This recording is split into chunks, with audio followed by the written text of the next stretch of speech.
দুনিয়া যতই সাজাও বান্দা মনে রাখো তুমিও থাকতা না, দুনিয়াও থাকতো না। তুমিও যেমন মৃত্যু হবে এই কায়নাতেরও মৃত্যু হবে।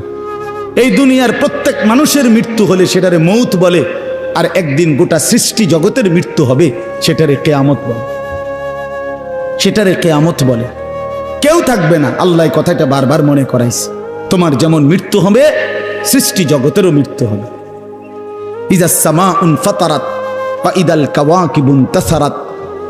আল্লাহ বলেছেন ইজাস শামসু কুফিরাত।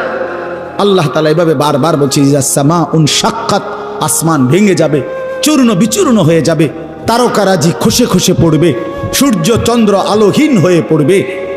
আল্লাহ তাআলা বলেন ইদা রাজ্জাতিল আরদু রাজ্জা, জমিন পাউডারের মতো রেজা রেজা পাউডার হয়ে যাবে। আল্লাহ তাআলা বলছে পাহাড়গুলো তুলার মতো ধুলির মতো উঠতে থাকবে। আল্লাহ বলছে বান্দা একদিন আমি গোটা কায়নাত আমি শেষ করে দেব, আমার সংসার আমি গুছায় ফেলবো, আমার এই কায়নাত আমি আল্লাহ তাআলা ইসরাফিলের সিঙ্গার ফু দিলে আমি আল্লাহ তাআলা গুটিয়ে ফেলবো। এই কথাটাই আপনাদের সামনে এখানে আমি শুনাইতে চাই, এই অল্প একটু শুনে। আল্লাহ তাআলা এখানে এই কথাটাই তুলে ধরছেন কোরআনের বহু সূরায় যে বান্দা এই সৃষ্টি জগৎ একদিন থাকবে না, কিয়ামত হবে, একদিন ইসরাফিল ফু দিবে। ইসরাফিল যেদিন ফু দিবে, কোরআনে এই বর্ণনাটা দুই ভাবে আছে। একটা হলো ইসরাফিল প্রথমবার ফু দিবে, আরেকটা হলো ইসরাফিল দ্বিতীয়বার ফু দিবে। ইসরাফিল মোট দুইবার ফু দিবে। প্রথমবার ফু দিলে জমিনের মধ্যে ভূমিকম্প শুরু হবে।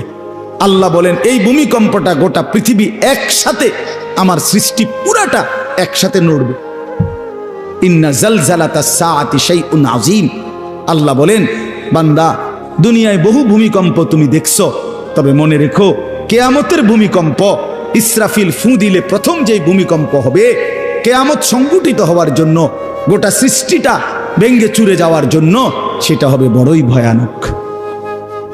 সেটা বড়ই ভয়ানক। ইয়াউমা তারাউনাহা তাযহালু কুল্লু মুরদিআত